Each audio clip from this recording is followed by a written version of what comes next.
Hello, my little spooklings.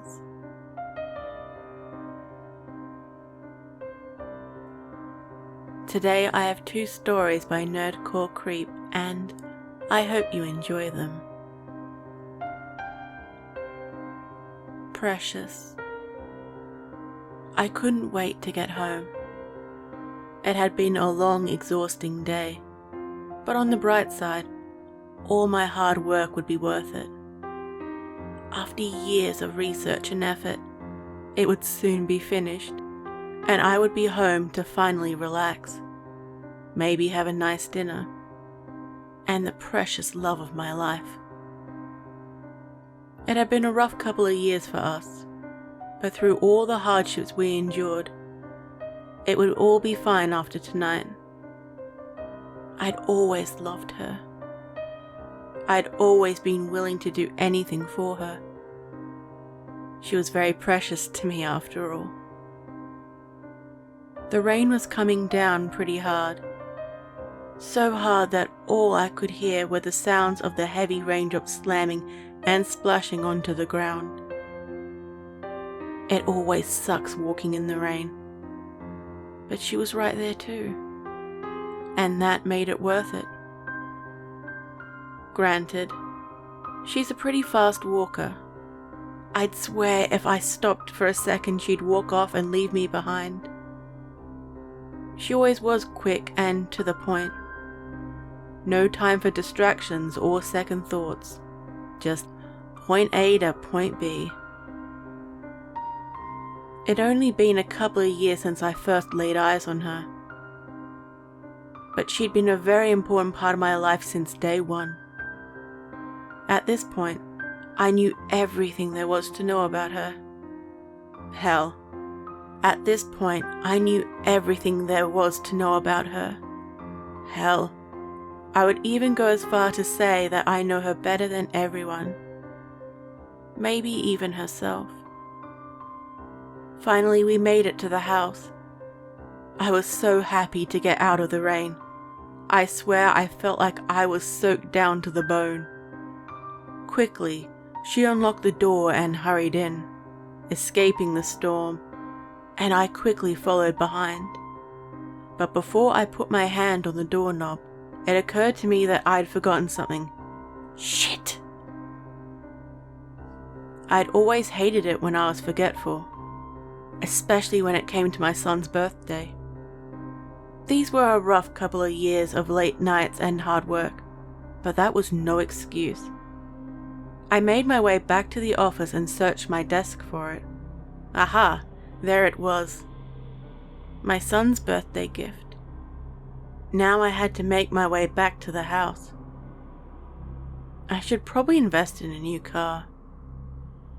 Finally, I made it back to the house, unlocked the door and stepped inside. The house was dark and quiet. She must have already gone to bed.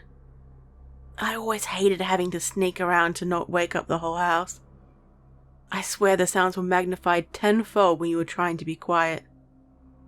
I hung my coat on the rack and slowly made my way upstairs.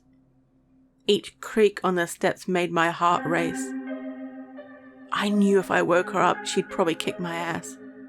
And it had been far too long of a night to have to deal with that. Finally making my way to the top step, I walked slowly and quietly. First was the kids' room.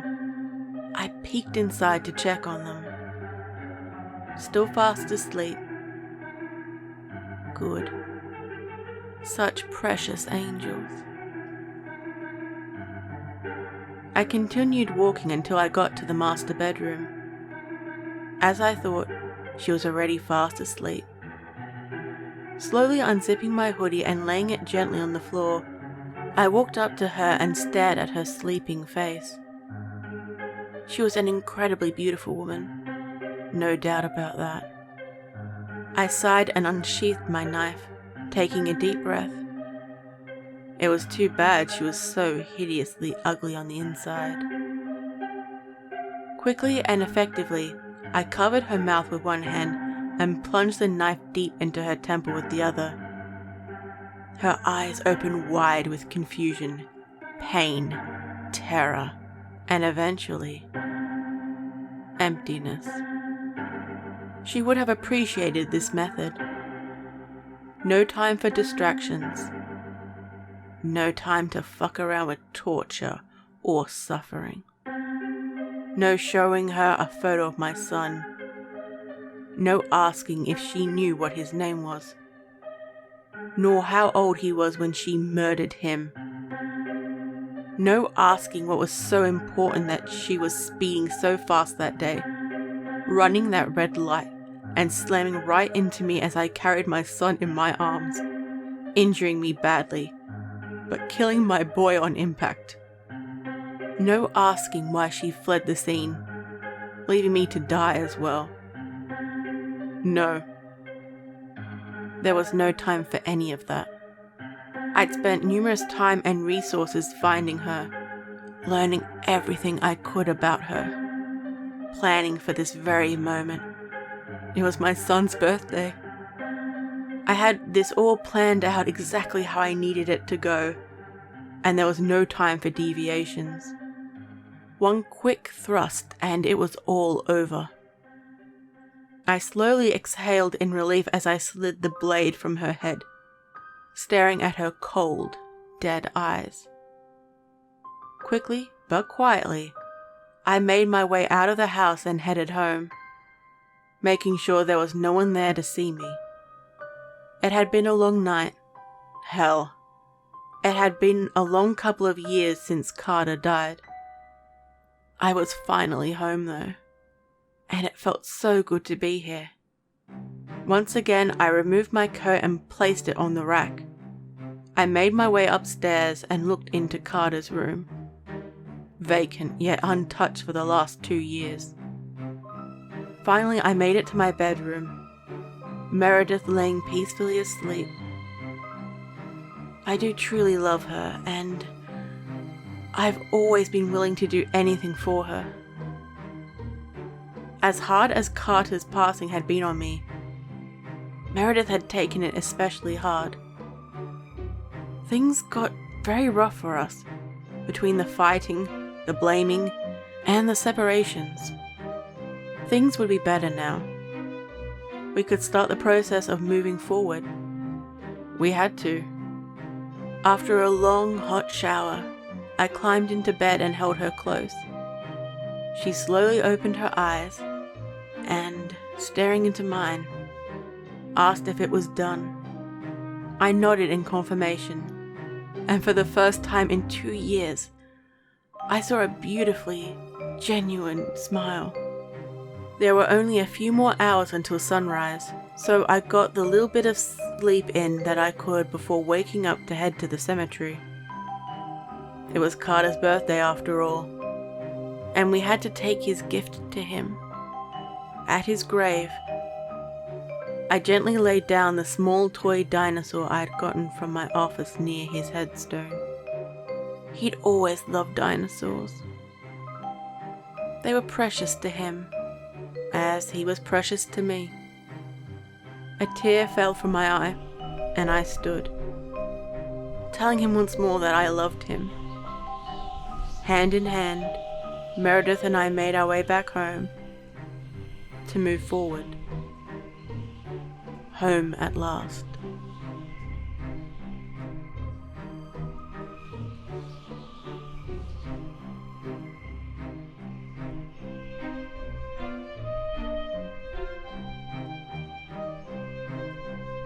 If you love me.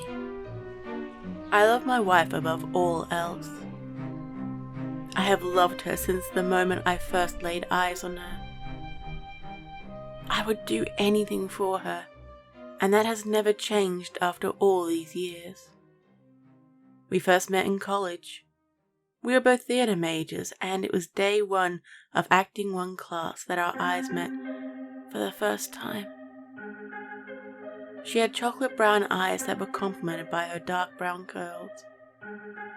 We stared at each other constantly that first day, and when we were partnered together, we knew that it was fate.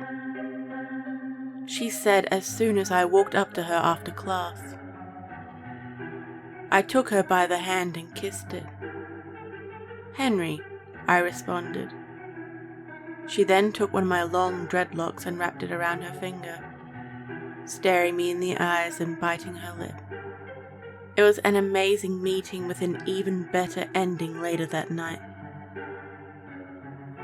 The following night, we went on our first date, a theatre production of Sueño. We held each other's hand through the entire performance, and afterward, I walked her to her dormitory. Every day after was like a love story.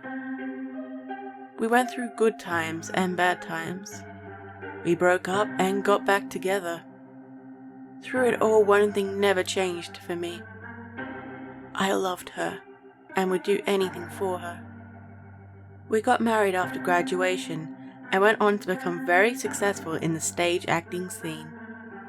We were considered a power couple and were always cast in romantic roles opposite each other. It was easy to bring the true, deep love that we felt for each other to the stage, and it was nice to make money from it. One day, our lives took a turn. We had just finished a successful performance of the play The Clean House when we were approached by a member of the audience. "That was an amazing performance," he said, a creepy English accent behind his words. "Why, thank you, you're sweet," said Margaret, gripping my hand. I could tell this guy had creeped her out, but being a talented actress, she was able to put on a nice front. "I've been watching you two for a long time," he continued, his pale blue eyes staring into Margaret. "I'm very much a fan of your work. Every performance is riveting, and I can tell you put true passion into your exchanges. You two must truly love each other." "We do," I said, stepping slightly in front of Margaret. "We love each other very much. I would do anything for her." I looked at her, and she gave me that beautiful smile of hers. "It warms my heart to hear," he said, as he put his arms behind his back and looking up into the night sky. "True love is a valuable gift that is often taken for granted. If you are not careful, you can easily lose it forever, and it can never be replaced, no matter how hard you try." He then looked at me, and I could see how disturbing his pale blue eyes were. "Hold on to that gift. Cherish it forever." He began to walk away before I asked the question that had been bothering me since we met. "Who are you?" I yelled. He stopped and turned his head. "Your biggest fan," he answered. He then walked away. Margaret and I looked at each other, baffled at what had just taken place. Later that night, we were sitting on our couch watching a movie when suddenly there was a knock at the door. "Wonder who that could be," said Margaret, as she got up to see who it was. She looked at the peephole and froze in place before taking a single step back and opening the door. Standing just outside the door was the same man we had talked to earlier that night. He stood there with his arms behind him, his pale blue eyes shining like the moon. "Honey?" I said, standing up from the couch to join Margaret at the door. "Please, come in," said Margaret to the man, to my shock. "What are you doing?" I yelled, running to get to the door. The man stepped inside before I got there, and began to stroke her face. When I finally got to them, I threw my fist and connected to his face, knocking him back outside. I quickly slammed the door and locked it. I turned to Margaret, who was in some sort of trance. I tried to snap her out of it. "Margaret," I yelled, shaking her. "Margaret, wake up!" There was nothing I could do to get her to respond. I shook her, slapped her, even splashed water in her face. Nothing. Nothing would work. Suddenly the lights in the house went out.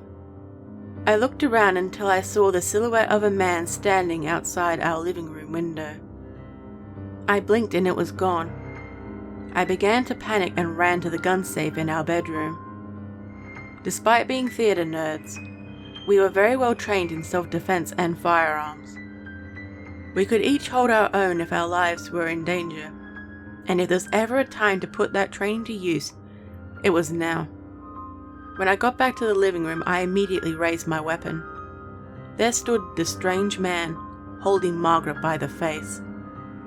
"Let go of her, motherfucker," I yelled, aiming for his head. He looked at me, and the only thing I could see in the darkness were glowing red eyes. He then turned his head to Margaret and I fired, hitting him directly in the head. He fell to the floor hard, and I ran over. Margaret fell over too, but I caught her before she hit the ground. She still would not respond, her eyes wide open in a trance. I looked over to the man, but he was gone. I gently laid her on the floor and stood up quickly, readying my weapon once again. Suddenly, I felt a strong, tight grip on the back of my neck, and then I was thrown across the room, hitting the wall. I groaned in pain as I grabbed my gun and slowly stood to my feet, shaking as I raised the weapon again. Again, he had hold of Margaret, but this time he pulled her head close to his. I felt my heart race and my blood boil as he brought her lips to his glowing red eyes staring right at me. "No!" I screamed and ran towards them. He then pushed her to the side and opened his arms to me, as if inviting me to fire on him again. I obliged and fired 5 rounds into him, but all he did was allow them to connect as he laughed. I ran up to him, but he grabbed me by the throat before I could do anything. He pulled me close to his face and I could see every horrifying feature. Not only did he have demon-like eyes, but his skin was covered in disgusting, pulsating veins. In his mouth were 2 sharp fangs and a long, slimy tongue, which rubbed against my face, as if tasting me before taking his first bite.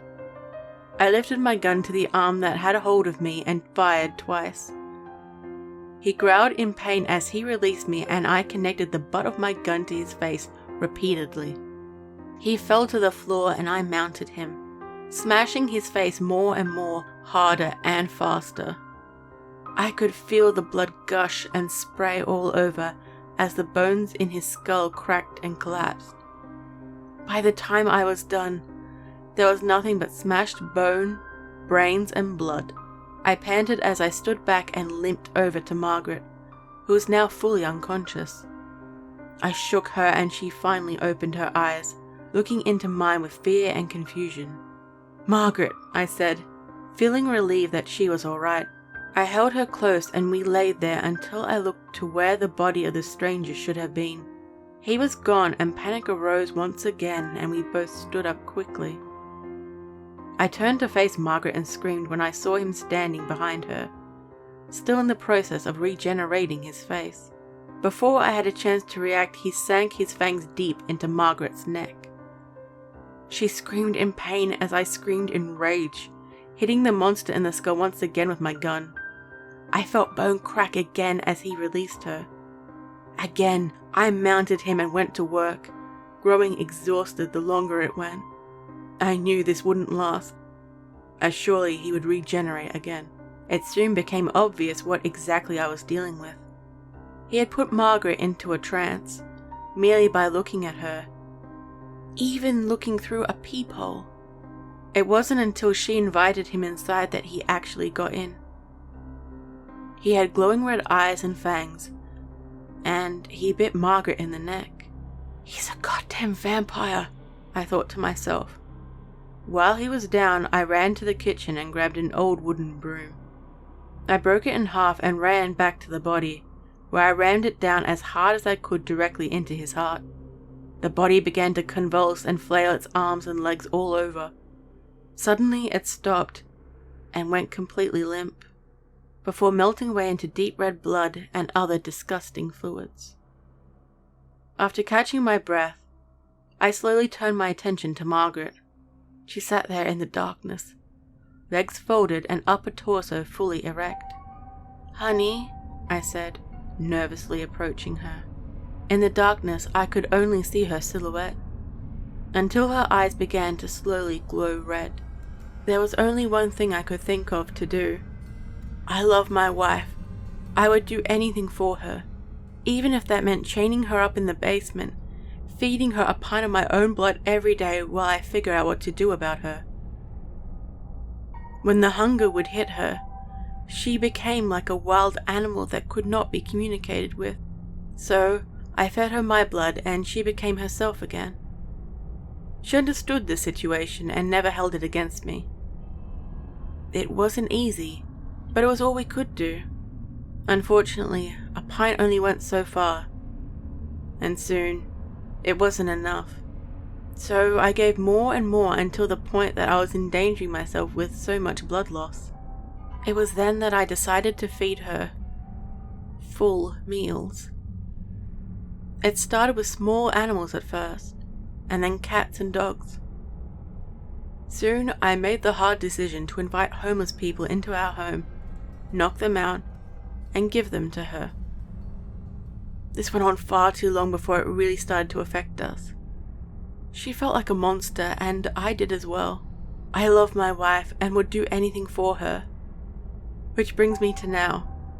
I'm sitting here, writing this, shaking. There is literal blood on my hands as I try to compose myself. She asked me to do one last thing for her. I refused at first, because I loved her too much. "If you love me," she began, looking me deep in my eyes, her now pale blue eyes not blinking, "you will do this." Tears fell from both our eyes as I pulled her in close. "I love you, Margaret," I whispered. "I love you, Henry," she responded. I could hear the squish as I drove the wooden stake in her heart. I trembled as I listened to her whimpers, gasps, and eventual silence. I broke down as her body melted away into liquid.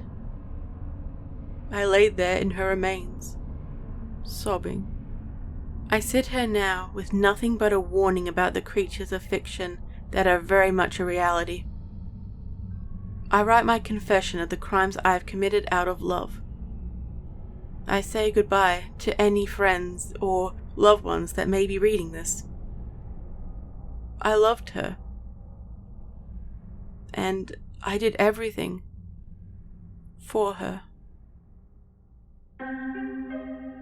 I hope you enjoyed both of these stories.